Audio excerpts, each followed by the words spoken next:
Hello friends, new video में आपका स्वागत है। इस वीडियो में हम फीटल सर्कुलेशन को पढ़ने वाले हैं।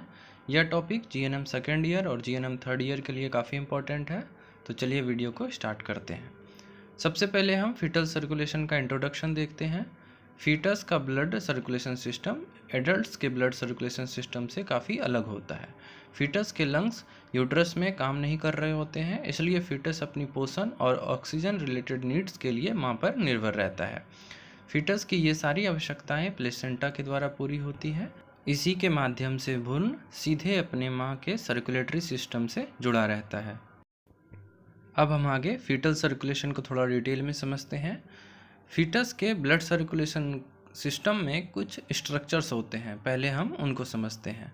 सबसे पहले हम अम्बिलिकल कॉर्ड को देखेंगे। यह गर्भस्थ शिशु एवं प्लेसेंटा के बीच लिंक का कार्य करती है।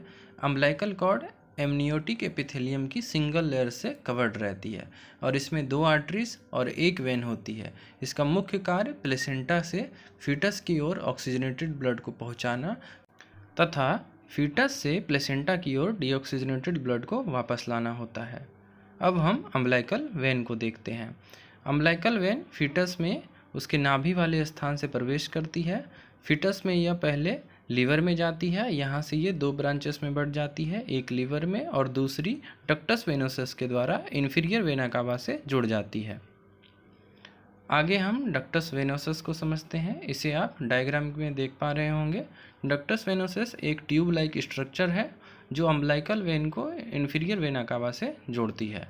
डक्टस वेनोसस के कारण अधिकांश रक्त लीवर को बाईपास करते हुए इन्फीरियर वेना कावा में चली जाती है। डक्टस वेनोसस के संयोजन वाले स्थान पर इन्फीरियर वेना कावा के less oxygenated blood umbilical when के ब्लड से मिक्स हो जाते हैं। नेक्स्ट स्ट्रक्चर है हमारा फोरामेन ओवेल। यह फीटस के हार्ट के दोनों एट्रियम, लेफ्ट एट्रियम और राइट एट्रियम के मध्य में स्थित ओपनिंग होती है।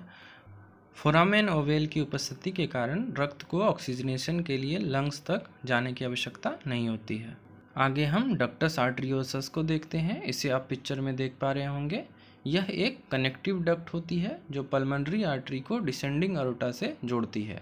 इसके द्वारा पल्मनरी आर्टरी का अधिकांश रक्त अरोटा में आ जाता है।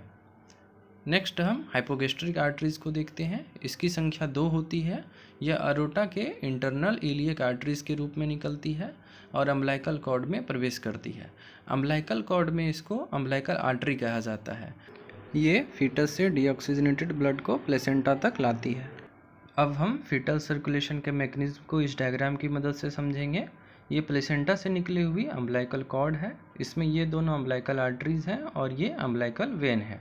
अम्बिलिकल वेन ऑक्सीजनेटेड ब्लड को अम्बिलिकस से होते हुए फीटस के लीवर तक ले जाती है। यहाँ पर ये 2 ब्रांच में बढ़ जाती है। एक ब्रांच इसकी लीवर की लेफ्ट पोर्टल वेन से कनेक्ट रहती है और दूसरी ब्रांच इसकी डक्टस वेनोसस के द्वारा इन्फीरियर वेना कावा से जुड़ जाती है। इन्फीरियर वेना कावा फीटस के शरीर के निचले हिस्से से अशुद्ध रक्त लेकर के आती है, तो इस जगह पर अम्बिलिकल वेन की ब्लड इन्फीरियर वेना कावा की कम ऑक्सीकृत रक्त से मिल जाती है। फिर ये मिक्स्ड ब्लड हार्ट के राइट एट्रियम में चली जाती है।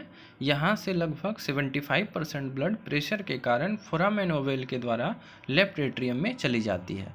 लेफ्ट एट्रियम में पल्मनरी वेन भी खुलती है जो सामान्यतः वयस्कों में शुद्ध रक्त फेफड़े से लेकर के आती है, परंतु फीटस के फेफड़े फंक्शनिंग में नहीं होते हैं, इसलिए वहाँ से ये पल्मनरी वेन कम ऑक्सीकृत रक्त लेकर के आती है। फिर लेफ्ट एट्रियम में भी ज़्यादा ऑक्सीकृत रक्त कम ऑक्सीकृत रक्त से मिल जाता है। अब ये रक्त मिट्रल वाल्व के द्वारा लेफ्ट एट्रियम से लेफ्ट वेंट्रिकल में आ जाती है। यहाँ से ये आर्च ऑफ अरोटा में प्रभावित हो जाती है। अब जो रक्त राइट एट्रियम में शेष रहता है उसमें कुछ सुपीरियर वेना कावा द्वारा लाया गया डीऑक्सीजनेटेड ब्लड भी शामिल होता है। ये रक्त ट्राइकुस्पिड वाल्व के द्वारा राइट एट्रियम से राइट वेंट्रिकल में चला जाता है। जब वेंट्रिकल में कॉन्ट्रैक्शन होता है तो लेफ्ट वेंट्रिकल में मौजूद ज़्यादा ऑक्सीजनेटेड युक्त रक्त वो आर्च ऑफ अरोटा में के द्वारा शरीर के ऊपरी हिस्से के विभिन्न अंगों को आपूर्ति करता है और राइट वेंट्रिकल में जो कम ऑक्सीकृत रक्त होता है वो पल्मनरी आर्टरी में चली जाती है। पल्मनरी आर्टरी में जाने वाला अधिकांश रक्त डक्टस आर्टरियोरसस के द्वारा डिसेंडिंग अरोटा में बाईपास कर जाती है और वहाँ मौजूद रक्त से मिक्स हो जाती है। अब ये डिसेंडिंग अरोटा से इस मिक्स्ड ब्लड का कुछ भाग शरीर के निचले हिस्से में सप्लाई हो जाता है, जबकि शेष रक्त अम्बिलिकल आर्टरी के द्वारा वापस प्लेसेंटा तक पहुंच जाती है। इस तरह फीटस का ब्लड सर्कुलेशन सिस्टम चलता रहता है। फीटस अपने माँ से ऑक्सीजनेटेड ब्लड प्राप्त करता रहता है और वो ब्लड उसके शरीर में सर्कुलेट करता रहता है। फीटस के जन्म के बाद उसके लंग्स काम करने लगते हैं और फीटस के अम्बिलिकल कॉर्ड को भी काट दिया जाता है। फीटस के रेस्पिरेशन स्टार्ट होने के कारण शिशु के ब्लड सर्कुलेशन सिस्टम के स्ट्रक्चर्स में कुछ परिवर्तन होते हैं। ये परिवर्तन क्रियात्मक रूप से जन्म के तुरंत बाद होते हैं और एनाटॉमिकल चेंजेस इसमें 3 से 4 माह लगते हैं। शिशु के जन्म के बाद अम्बिलिकल वेन लिगामेंटम टीयर्स में कन्वर्ट हो जाती है, डक्टस वेनोसस लिगामेंटम वेनोसम में बदल जाती है, फोरामेन ओवेल फोसा ओवेलिस में कन्वर्ट हो जाती है और हाइपोगैस्ट्रिक आर्टरीज लिगामेंट्स में कन्वर्ट हो जाती है।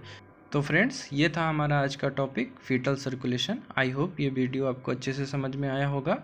वीडियो अच्छी लगी हो तो इसे लाइक और शेयर ज़रूर करें और हमारे चैनल को सब्सक्राइब करें। अगर आपको इस वीडियो की PDF चाहिए तो कमेंट्स बॉक्स में कमेंट करें, मैं इसकी PDF की लिंक शेयर कर दूँगा। वीडियो पूरी देखने के लिए धन्यवाद। Keep learning.